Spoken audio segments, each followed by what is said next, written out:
அகத்தின் அழகு முகத்தில் தெரியும். ஒரு சிறிய கிராமத்தில் சித்ரா என்ற சிறுமி வாழ்ந்தாள். அவளுடைய தோற்றம் சாதாரணமாக இருந்தது. அழகான உடைகள் இல்ல, பிரகாசமான ஆபரணங்கள் இல்லை. அதனால் சில நண்பர்கள் அவளை கவனிக்கவே மாட்டார்கள். சிலர் கிண்டலும் செய்தார்கள். ஆனால் சித்ராவின் உள்ளம் அன்பால் நிறைந்தது. யாராவது விழுந்தால் முதலாவதாக ஓடி உதவுவாள். யாராவது சோகமாக இருந்தால் அவர்களை சிரிக்க வைப்பாள். அவள் எப்போதும் முகத்தில் மலர்ந்த சிரிப்புடன் இருப்பாள். ஒரு நாள் பள்ளியில் பெரிய விழா நடந்தது. எல்லா குழந்தைகளும் அழகான உடை அணிந்து வந்தனர்.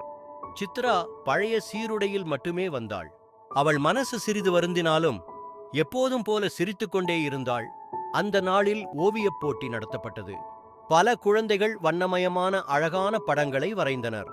சித்ரா மட்டும் தனது சிறிய பென்சிலால் ஒரு எளிய படம் வரைந்தாள்.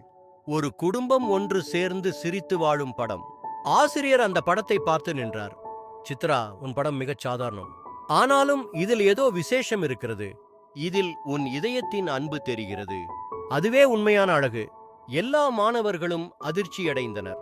அவர்கள் முதன்முதலாக சித்ராவின் முகத்தில் ஒளிரும் மகிழ்ச்சியை கவனித்தனர். அவள் அறன்னுடையலும் வெளிப்புற தோற்றத்தாலும் அல்ல, அவளுடைய மன அழகாலும் பிரகாசித்தாள். அந்த நாள் முதல் நண்பர்கள் அனைவரும் உணர்ந்தார்கள். முக அழகு மாறும், ஆனால் அகத்தின் அழகு என்றுமே முகத்தில் ஒளிரும்.